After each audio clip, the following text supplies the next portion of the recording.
Hello नमस्कार प्यारे बच्चों। मैं अश्वनी सर आरकेएम क्लासेस के यूट्यूब चैनल से एक बार फिर से लाइव हूं आपके समक्ष।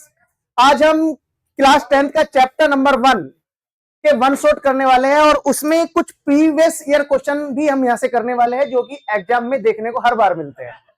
अब ये प्रीवियस ईयर क्वेश्चन क्या है, जो आपके लास्ट 10 ईयर्स में आए हुए हैं वही प्रीवियस ईयर क्वेश्चन हम यहाँ पे देखने वाले हैं। चैप्टर नंबर 1 में सबसे मोस्ट पॉपुलर जो क्वेश्चन आता है वो हर बार एग्जाम में आता है और जितने भी सेट बनते हैं किसी ना किसी सेट में आपको देखने को मिलता ही मिलता है। मैं आपके लिए जितने भी क्वेश्चन लेके आया हूं उनमें से जरूर आपको एग्जाम में कोई ना कोई क्वेश्चन देखने को जरूर मिलेगा, तो प्लीज इस वीडियो को लाइक करें, शेयर करें और अपने दोस्तों तक जरूर पहुंचाएं इस वीडियो को। अगर हम चैप्टर नंबर 1 की बात करें, चैप्टर 1 सबसे पहला क्वेश्चन इसमें जो देखने को मिलता है, proof that √3 is an irrational number. आपको प्रूफ करना है √3 एक इरेशनल नंबर है। इस √3 को इरेशनल नंबर प्रूफ करने के लिए पहले मैं इसको रैशनल नंबर कंसीडर करके चलूंगा। मैं मान के चलूंगा कि let √3 is an rational number. Let proof let √3 is an rational number.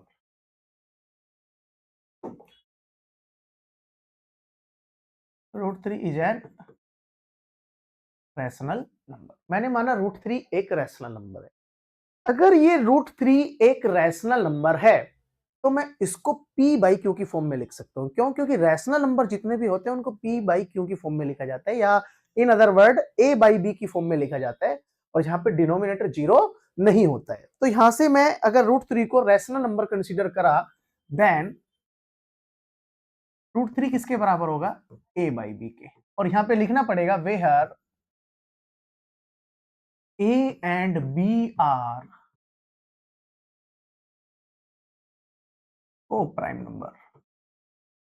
Coprime number वे होते हैं जिनमें कोई भी कॉमन फैक्टर नहीं होता है other than 1 and b is not equal to 0।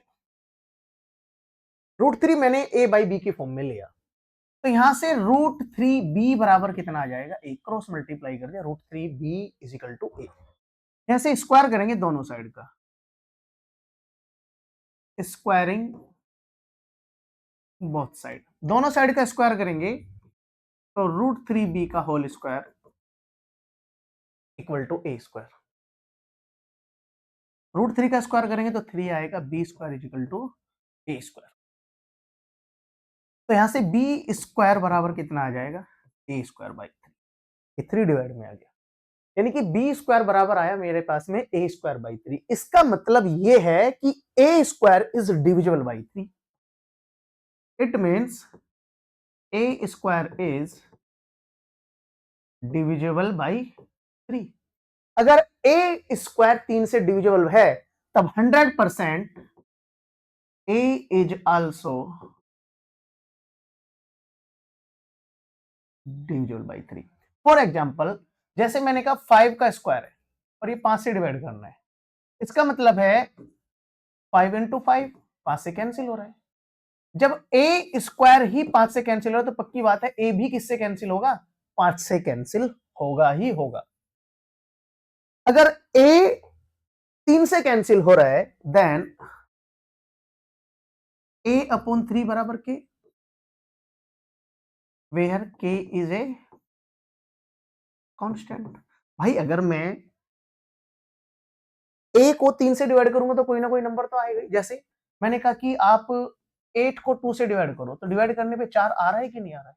ऐसे ही अगर मैं a को 3 से डिवाइड करूंगा तो कोई ना कोई नंबर तो आएगा ही डिवाइड होने के बाद में। यहां से a बराबर कितना आ जाएगा? ठीक है, a की वैल्यू कितनी आई यहां से? ठीक है। अब ये मैं यहां पे इसको इक्वेशन 1 ले लिया, इसको पुट करेंगे, पुट इन इक्वेशन 1 में रख दिया। ये आएगा 3b स्क्वायर बराबर a के प्लेस पे रखो 3k और इसका होल स्क्वायर, या यहां से आ जाएगा 3b का होल स्क्वायर बराबर 9k। यहां से अगर मैं कैलकुलेट करने लगू के स्क्वायर बराबर, ये 9 इसके डिवाइड में आ जाएगा और ये बनेगा 3b² बाई 9। ए स्क्वायर बराबर 3b² बाई 9। 3 से कैंसिल करेंगे कितनी बार? 3 बार। तो ये आएगा के स्क्वायर बराबर b²/3। इसका मतलब है b² is divisible by 3, then b is also divisible by 3। इसका मतलब है कि अगर b² 3 से डिविजिबल है then b is also divisible by 3। जैसे यहाँ पे a² 3 से डिविजिबल था तो a भी 3 से डिविजिबल होगा। इसका मतलब क्या हुआ कि a और b, ये जो a और b को प्राइम लिए थे, a और b दोनों के दोनों 3 से डिविजिबल है other than 1। It means a and b both are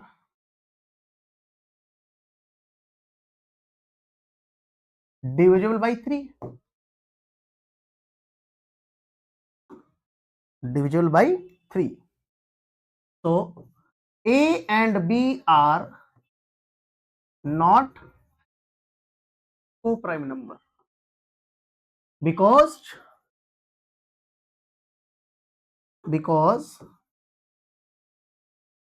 they have 3 as a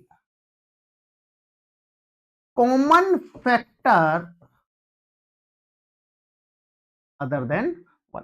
because ये 3 को एक कॉमन फैक्टर के फॉर्म में रखते अदर देन 1। क्यों? क्योंकि मैंने स्टार्टिंग में a और b को को प्राइम नंबर माना था। अगर ये a और b को प्राइम नंबर थे तो इनमें कोई भी कॉमन फैक्टर नहीं होना चाहिए था अदर देन 1। लेकिन यहाँ पे तो दोनों के पास एक कॉमन फैक्टर, यानी कि 3 से a भी डिवाइड हो रहा है और 3 से b भी डिवाइड हो रहा है। इस तरह मैं कह सकता हूं कि a और b are not coprime number because they have 3 as a common factor other than 1। So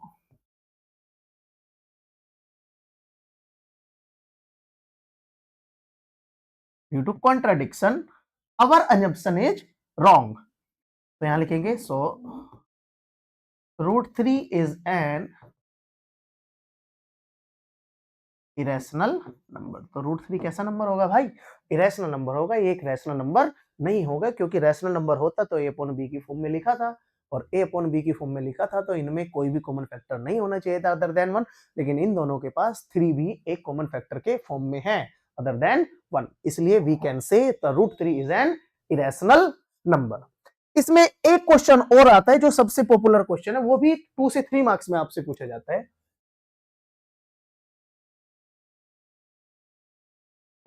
check whether, या ऐसे चेक 7 की पावर 4 की power n can end with 0 digit. Important question है। चेक 4 की power n can end with 0 digit where n is ए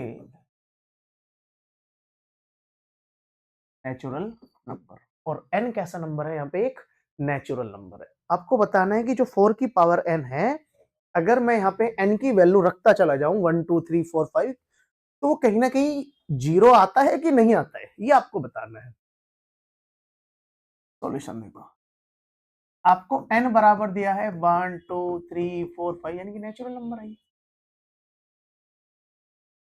अगर मैं 4 की power n की बात करूं तो इसको मैं 2 इंटू 2 की पावर n लिख सकता हूं। 2 इंटू 2 4, 4 की पावर n।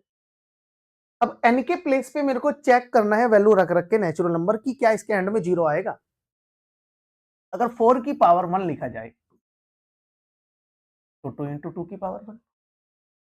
4 के प्लेस पे 2 लिखा जाए तो 2 इंटू 2 की पावर 2, यानी कि इसको ऐसे भी लिखा जा सकता है 2 इंटू 2 इंटू 2 इंटू, ऐसे भी लिखा जा सकता है। ऐसे ही 4n के प्लेस पे अगर 3 रखा जाए तो n के प्लेस पे 3 रखने पे बनेगा 2 इंटू 2 की पावर 3, यानी कि 2 into 2 into 2 into 2 into 2 into 2, यही सब चलता जाएगा। यानी कि यहाँ पे अगर मैं n के प्लेस पे 4 5 6 7 कुछ भी रखता चला जाऊं, ऐसे ही पेयर बनते चले जाएंगे। जैसे n की वैल्यू मैंने 1 रखी तो एक पेयर मिला 2 और 2 का, n की वैल्यू 2 रखी तो दो पेयर मिले 2 इंटू 2 2 इंटू 2 के, n के प्लेस पे 3 रखा तो 3 पेयर बन गए यहाँ पे। यानी कि कहीं भी अगर मैं इसका मल्टीप्लाई करूं 2 इंटू 2 4, 2 इंटू 2 4, 2 इंटू 2 4, 4 4 जा 16, 4 जा 64, यानी कि कहीं भी जीरो नहीं मिलने वाला है। अब जीरो कब बनता है? जीरो भाई तभी बनेगा जब 2 के साथ 5 मिले या 5 के साथ 2 मिले, तभी जीरो आएगा किसी नंबर में। अगर किसी नंबर के प्राइम फैक्टर में 2 और 5 दोनों हैं तो वो नंबर जीरो से एंड होगा ही होगा।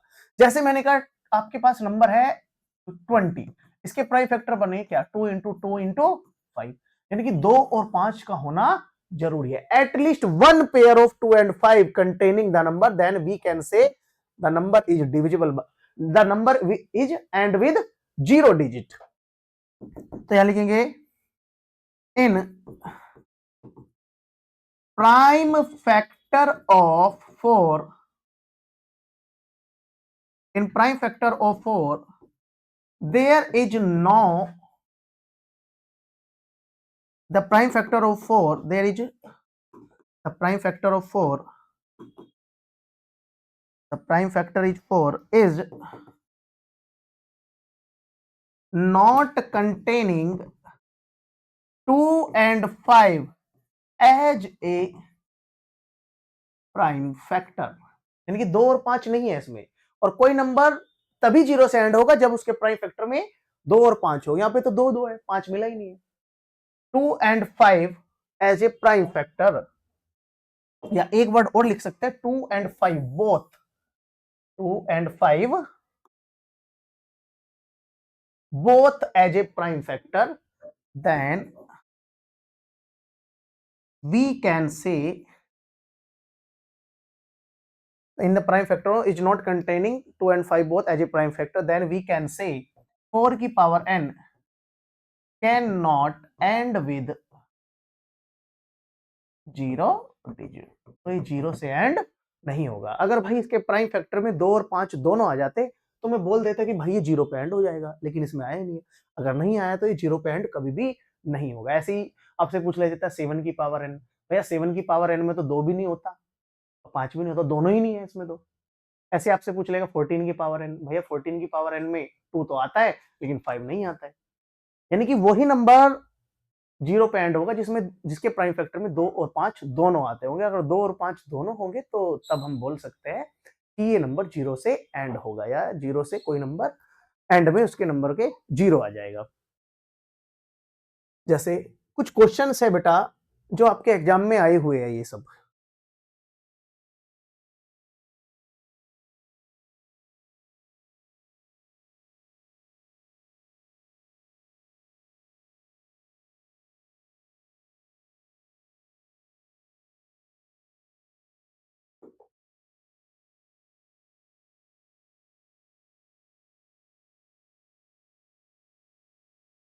ये कह रहा है फाइंड द स्मॉलेस्ट नंबर, आपको स्मॉलेस्ट नंबर बताना है।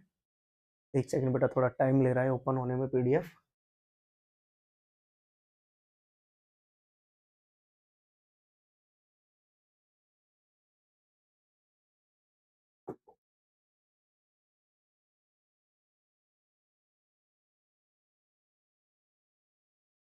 ये कह रहा है find the smallest number that is divisible by both 644 and 462। आपको एक स्मॉलेस्ट नंबर बताना है जो 644 और 462 दोनों से डिवाइड होता हो, डिविजिबल बाय बोथ, तो इन दोनों से डिवाइड होता हो। अगर मैं बात करूं, जैसे मैंने आपको नंबर दिया 4 और 6, मैंने कहा एक ऐसा नंबर बताओ जो 4 और 6 दोनों से डिवाइड होता हो।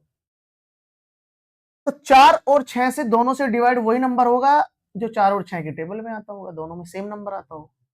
तो इसके लिए इन दोनों का एलसीएम निकालो। 2 से कैंसिल करा 2 बार, 2 से कैंसिल करा 3, 2 से फिर से कैंसिल होगा, ये 1 आ जाएगा, ये 3 और 3 से कैंसिल करेंगे, यानी कि 4 और 6 का अगर एलसीएम निकाला तो वो आता है 2 2 जा 4 3 जा 12 एलसीएम निकाला। यानी कि इन दोनों नंबर का मैंने एलसीएम निकाला, और एलसीएम एक वो नंबर होता है जिन नंबर का आप एलसीएम निकालते हो वो उन नंबर से डिवाइड होता है। कहने का मतलब है कि अगर मैंने 4 और 6 का एलसीएम लिया तो वो 12 आया, यानी कि जो एलसीएम है वो 4 से भी डिवाइड होगा और 6 से भी डिवाइड होगा। और अगर मैं एचसीएफ की बात करूं, एचसीएफ एक ऐसा नंबर है जो उन नंबर को डिवाइड करता है जिनका एचसीएफ निकाला जाता है। क्लियर है बात ये? यानी कि यहां पे मुझे एक ऐसा नंबर बताना है जो 644 और 462 दोनों से डिवाइड होता हो। अब मुझे दोनों से डिवाइड होने वाला नंबर बताना है, तो अभी बताएं इन दोनों को क्या लेंगे, एलसीएम। यानी कि एलसीएम ऑफ 644 और 462। अब इनका एलसीएम लेंगे तो इनके प्राइम फैक्टर करेंगे हम दोनों को एक साथ। एलसीएम के लिए एक साथ प्राइम फैक्टर कर दो, 2 से कैंसिल करेंगे तो ये आएगा 2 3 जा 6, 2 2 जा 4, 2 2 जा 4, 2 2 जा 4, 2 3 जा 6, 2 1 जा। अभी 2 से ये तो कैंसिल होगा, ये नहीं कैंसिल होगा, तो अभी 2 से फिर से कैंसिल करेंगे, 2 1 जा 1, 2 6 जा 12, 2 1 जा 1 और 2 3 1। अब ये जो नंबर है ये कैंसिल नहीं होगा 2 से, और ना ही 2 से ये कैंसिल होगा, लेकिन 3 से कैंसिल होगा। 3 से ये तो कैंसिल नहीं होगा, 3 से ये वाला नंबर कैंसिल हो सकता है, इसको तो सेम रखेंगे। 2 7 जा 3 7 जा 21, 2 बचा, और 3 7 जा 21, 77 आए। अब ये 3 से भी कैंसिल नहीं होगा, 4 से 3, 4 से भी नहीं कैंसिल होगा, 5 से 6 से 7 से कैंसिल करेंगे, 7 से कैंसिल करेंगे, 7 2 जा 14, 2 बचा, 7 3 जा 21 और 7 से कैंसिल करेंगे 11, फिर 11 से कैंसिल करेंगे तो 23 और 11, और 23 से कैंसिल करेंगे तो 1, सॉरी ये यहाँ पे एक ही बचेगा, 11 से कैंसिल करा दो 1 और ये भी 1, यानी कि तब तक दोनों को मैंने डिवाइड करा जब तक 1 ना आ जाए। मैंने पहले 2 से कैंसिल करा, 2 3 जा 6, 2 2 जा 4, 2 2 जा 4, 2 2 जा 4, 2 3 जा 6, 2 1 जा 2। अब ये कैंसिल नहीं होता 2 से, लेकिन ये होता है, 2 1 जा 1 12 आया, 2 6 जा 12, 2 1 जा 2। अभी 3 से कैंसिल करा, लेकिन 3 से ये नहीं होता, ये कैंसिल हुआ, 3 7 जा 21, 2 बचा, 3 7 जा 21। 7 से कैंसिल करा तो 7 से ये भी कैंसिल हो रहा है, 7 2 जा 14, 2 बचा, 7 3 जा 21, 1 1। 11 से कैंसिल करा, ये कैंसिल नहीं होता, लेकिन ये होता है, 23 से ये कैंसिल होता है तो 1 1।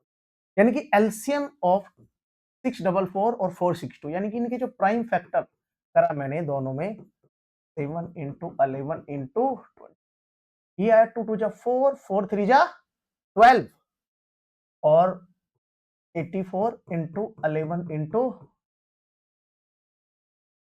84 इंटू 11 तो 33, 3 कैरी, 11 दूनी 22 और 3 11 को और 23 का मल्टीप्लाई करा मैंने, 7 21 दूनी 42 दूनी 84।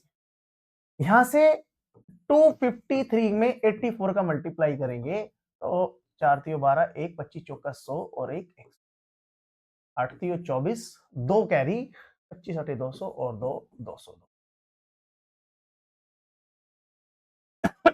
ये आया 21252, 21252। ये एक लीस्ट नंबर होगा, जो स्मॉलेस्ट नंबर होगा, जो 644 और 462 दोनों से डिवाइड होगा। ये इसका करेक्ट आंसर होगा। यानी कि जब भी आपसे ऐसे पूछे कि find the smallest number that divisible by, इन दोनों से डिवाइड हो रहा है, तो क्या निकालोगे, एलसीएम। और अगर आपको पूछे find the smallest number which is divisible both, इन दोनों को डिवाइड करे, तो आप एचसीएफ निकालोगे। ये तरीका है इन दोनों क्वेश्चन को करने का।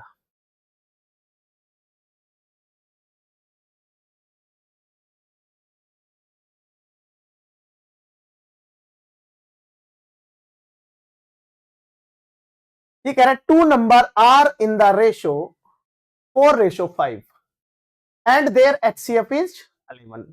Find the LCM of these number। यानी कि रेशो ऑफ नंबर दिया है मेरे को, रेशो ऑफ नंबर, ये है 4:5। अब रेशो जो होता है वो कभी भी एग्जैक्ट वैल्यू नहीं होता है। रेशो को ब्रेक करने के लिए मुझे कॉमन वेरिएबल लेना पड़ता है। मैंने माना देन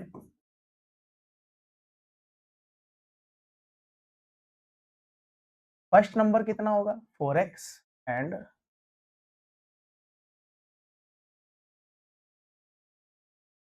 सेकंड नंबर कितना आएगा, सेकंड नंबर हो जाएगा ये 5x। अब मुझे इसका एलसीएम दिया है, तो एचसीएफ दिया है, एचसीएफ ऑफ 4x 5x यानी कि 11।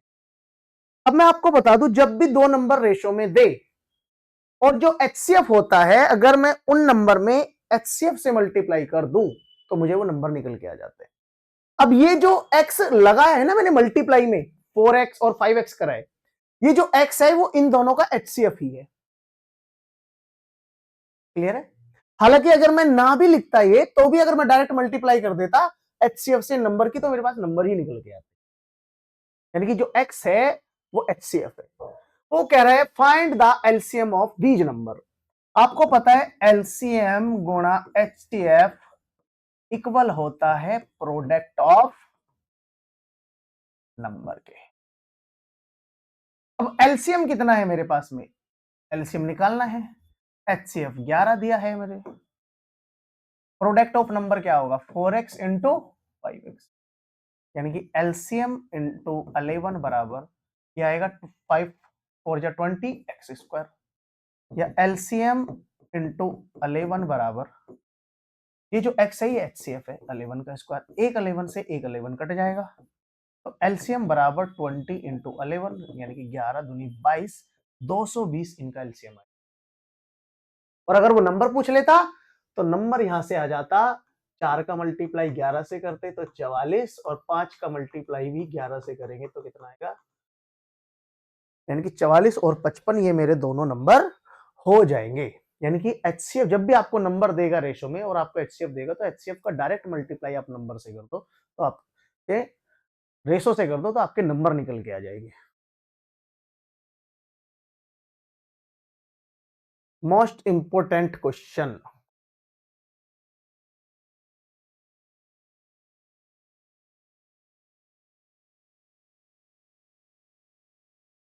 मोस्ट इंपोर्टेंट क्वेश्चन है।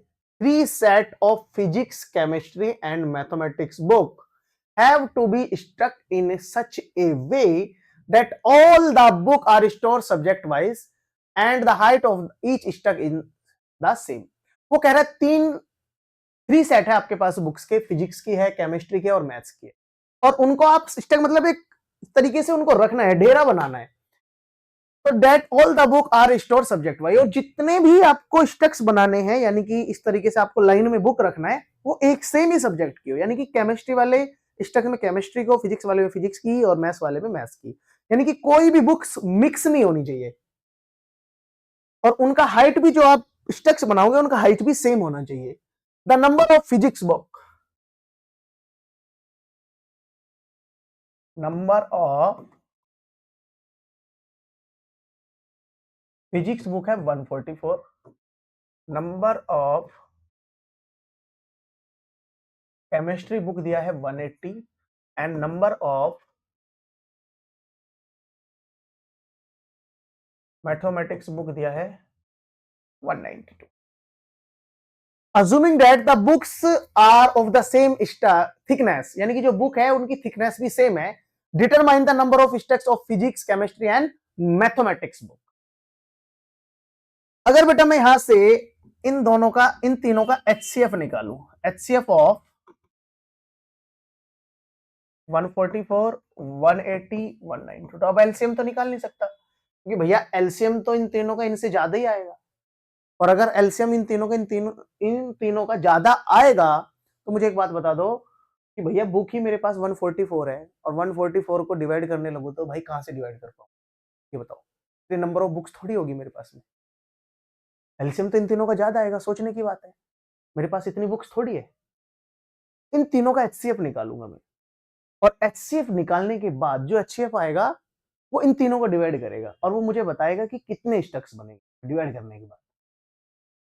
अगर आप इन तीनों का HCF निकाले 144 का 2 से कैंसिल करो 72, 2 से कैंसिल करा 36, 2 से कैंसिल करा 18, 2 से कैंसिल करा 9, 3 से कैंसिल करा 3, 3 से कैंसिल करा 1, यानी कि यहां से 144 के प्राइम फैक्टर आए 2 गुना 2 गुना 2 गुना 2 गुना 3 गुना, या मैं ऐसे भी लिख सकता हूं 2 की पावर 4 इंटू 3 का होल स्क्वायर।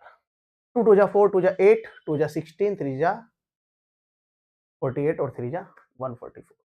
सेम एज 180 के प्राइम फैक्टर करेंगे, 2 से कैंसिल करेंगे 90, 2 से कैंसिल करेंगे 45, 3 से कैंसिल करेंगे 15, 3 से कैंसिल करेंगे 5 और 5 से कैंसिल करेंगे 1, यानी कि इसके प्राइम फैक्टर आए 180 के 2 की पावर 2 इंटू 3 का होल स्क्वायर इंटू 5।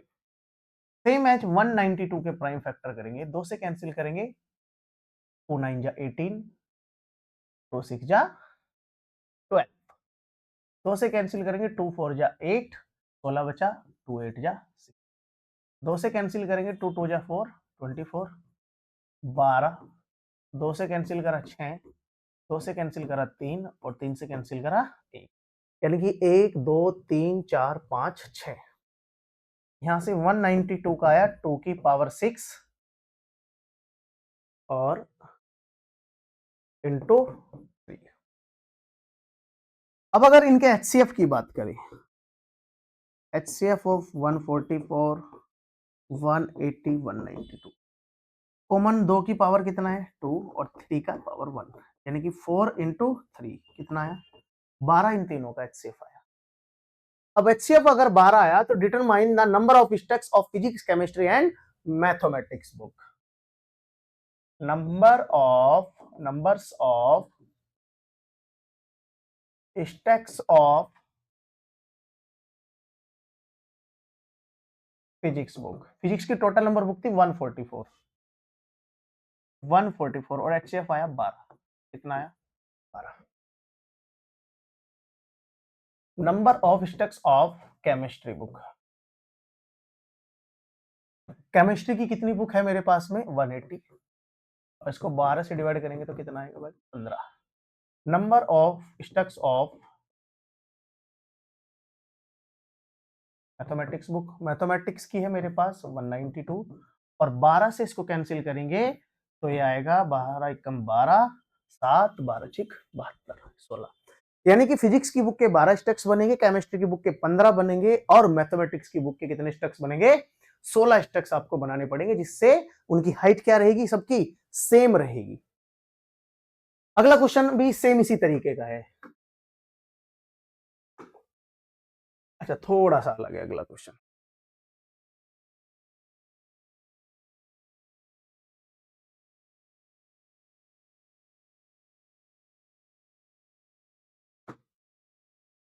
ये कह रहा है प्रूव दैट 5√3 प्लस 2√3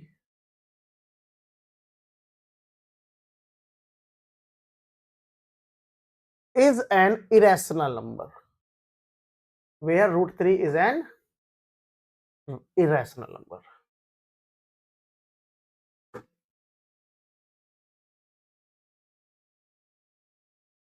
ये आपको प्रूफ करके बता,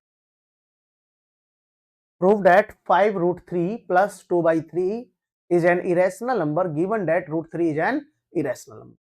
मैंने क्या करा बेटा, यहां से लेट करा, let 5√3 plus 2/√3 is an rational number. ये कैसा नंबर है, एक रैशनल नंबर मैंने कंसीडर कर लिया। अगर ये एक रैशनल नंबर है तो 5√3 प्लस 2/3 को मैं a/b की फॉर्म में लिख सकता हूं। ये जरूर लिखना पड़ेगा, where a and b are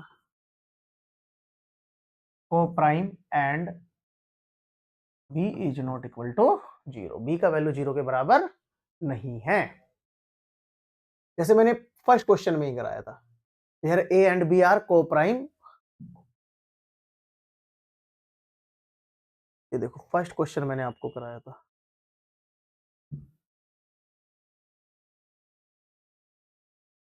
ये first slide.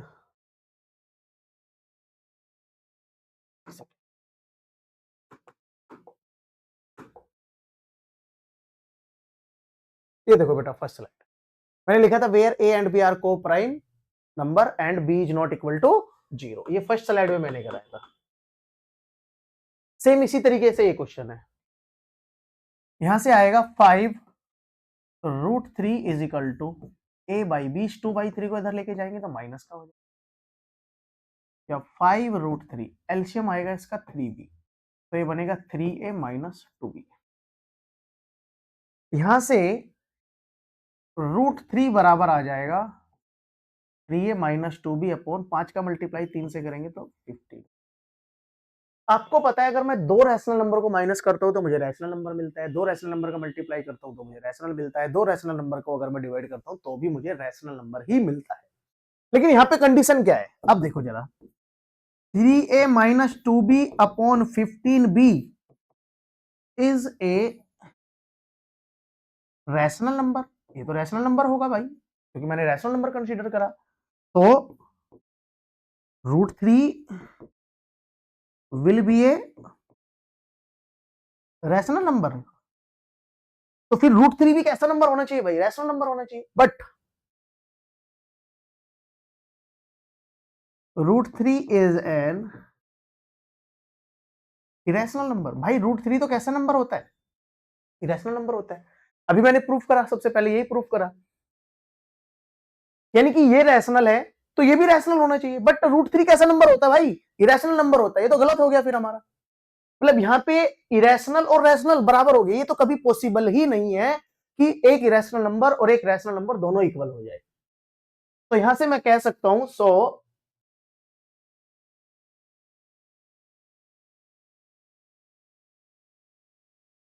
Our assumption is wrong.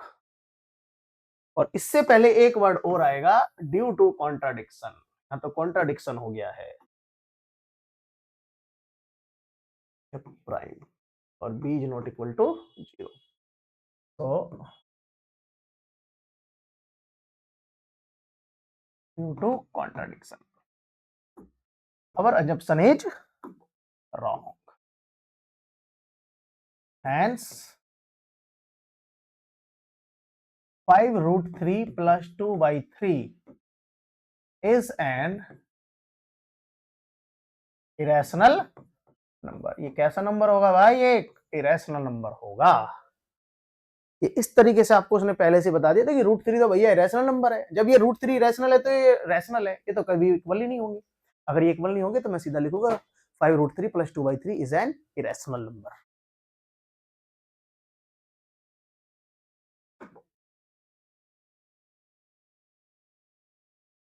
Same ये क्वेश्चन है, prove that 6 minus 4√5 is an irrational number given that √5 is rational number. और ये तो मैंने आपको फर्स्ट स्लाइड में कराया, prove that √3 is an irrational number. ये देखो वो कह रहा है नॉट को प्राइम, आपको प्रूफ करना है ये को प्राइम नंबर नहीं है। अगर को प्राइम नंबर नहीं है तो भाई क्या है, कंपोजिट नंबर है। और कंपोजिट नंबर वे होते हैं जिनमें दो या दो से ज्यादा कॉमन फैक्टर होते हैं, which is contain 2 and more cofactors. अब देखो मेरे पास नंबर दिया है 11 गुना 19 गुना 23 प्लस 30 3 गुना 11, दोनों से 11 कॉमन आ रहा है, तो यहां बचेगा 19 गुना 23 प्लस 3 11 गुना, गुना का साइन है, 19 30 57 5 कैरी 19 दूनी 38 और 5 43 प्लस 3, तो 11 गुना ऐड करेंगे तो कितना आ जाएगा 40।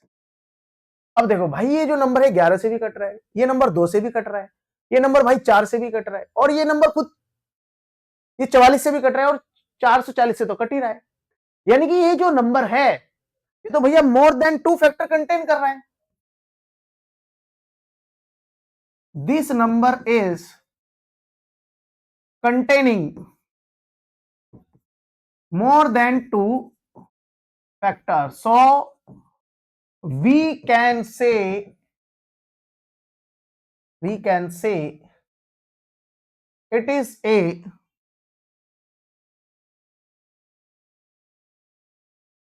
composite number, hence it is not a prime number, ये प्राइम नंबर नहीं है। बस इतना सही करना था, 2 नंबर का क्वेश्चन आएगा सीधा सीधा।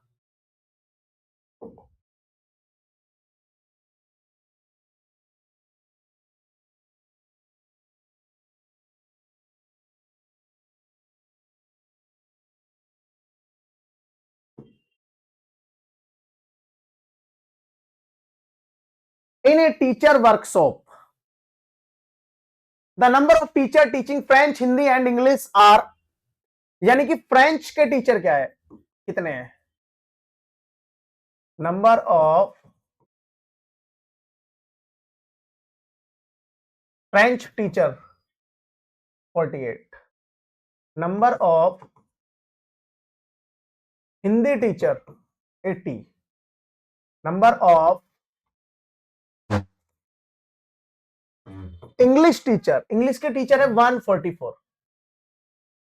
आपके पास 3 सब्जेक्ट के टीचर दिए हुए, फ्रेंच के है 48, हिंदी के है 180 और इंग्लिश के है 144। Find the minimum number of room required if in each room the same number of teacher are seated and all of them are of the same subject. आपको बताना है यहां से मिनिमम नंबर ऑफ रूम बताना है जिसमें same teacher seated करते हो and all of them are the same subject. यानी कि ये कहना चाह रहा है कि हिंदी के टीचर अगर किसी रूम में हिंदी के टीचर है तो हिंदी के ही हो, फ्रेंच के टीचर है तो फ्रेंच के ही हो, इंग्लिश के टीचर है तो इंग्लिश के ही हो। लेकिन कंडीशन ये अप्लाई कर दिया कि अगर एक रूम में 10 टीचर है तो हर एक रूम में 10 ही टीचर्स होने चाहिए, चाहे वे फ्रेंच के हो, चाहे वे हिंदी के हो, चाहे वे इंग्लिश के हो। यानी कि ऐसा नहीं है कि एक रूम में 15 होगी, एक रूम में 12 होगी, एक रूम में 8 होगी, एक रूम में 20 होगी, ऐसा नहीं करना। हर एक रूम में इक्वल टीचर होने चाहिए और सेम सब्जेक्ट के टीचर होने चाहिए।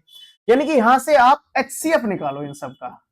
अब एचसीएफ निकालना है तो पहले 48 के प्राइम फैक्टर करूंगा मैं, यहां से 48 के प्राइम फैक्टर करेंगे तो 48 को 2 से कैंसिल करेंगे तो 24 आएगा, फिर 2 से कैंसिल करेंगे तो 12 आएगा, फिर 2 से कैंसिल करेंगे तो 6 आएगा, फिर 2 से कैंसिल करेंगे तो 3 आएगा, 3 से कैंसिल करेंगे तो 1 आएगा।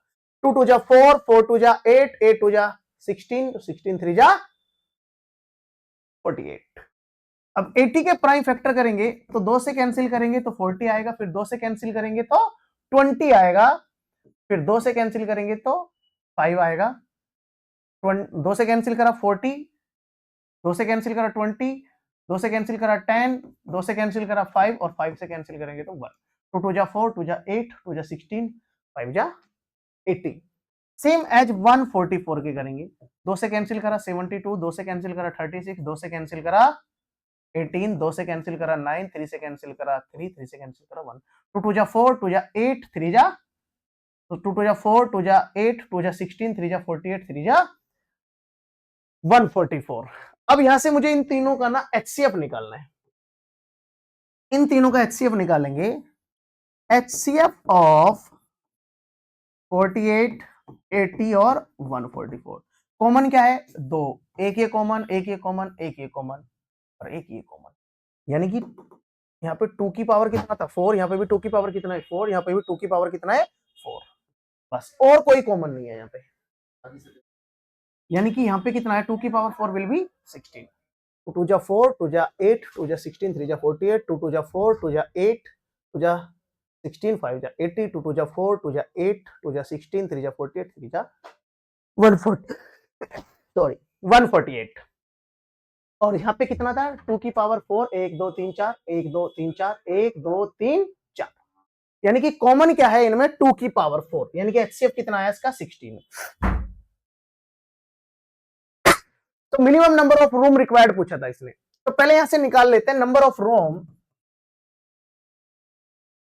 Number of room required for, number of room required for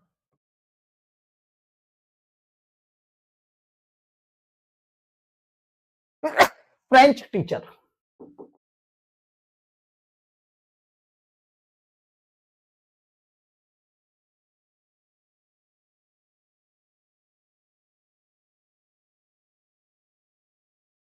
French teacher, French के कितने टीचर है 48, इनका एचसीएफ कितना है 16, 16 से कैंसिल करेंगे तो 3। Number of required for Hindi teacher, Hindi के टोटल टीचर है 80, 16 से डिवाइड करेंगे तो 5। Number of required for English teacher, English के 144 टीचर है, 16 से कैंसिल करेंगे तो कितना आएगा 9। यानी कि फ्रेंच के टीचर के लिए 3 रूम चाहिए, हिंदी के टीचर के लिए 5 रूम चाहिए और इंग्लिश के टीचर के लिए 9 रूम चाहिए। तो टोटल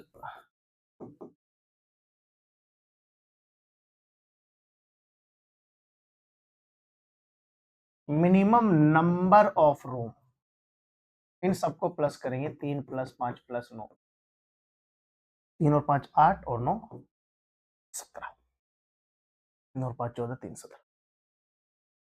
तो इस क्वेश्चन का आंसर बनेगा 17। तो बेटा ये था आज हमारे चैप्टर नंबर 1 का कुछ कॉन्सेप्ट जो आपको एग्जाम में देखने को मिलते हैं। जितने क्वेश्चन मैंने आपको कराए, ये 7 से 8 क्वेश्चन, इनमें से जरूर आपको क्वेश्चन देखने को मिलेगा या इस टाइप का क्वेश्चन आपको एग्जाम में देखने को मिलेगा।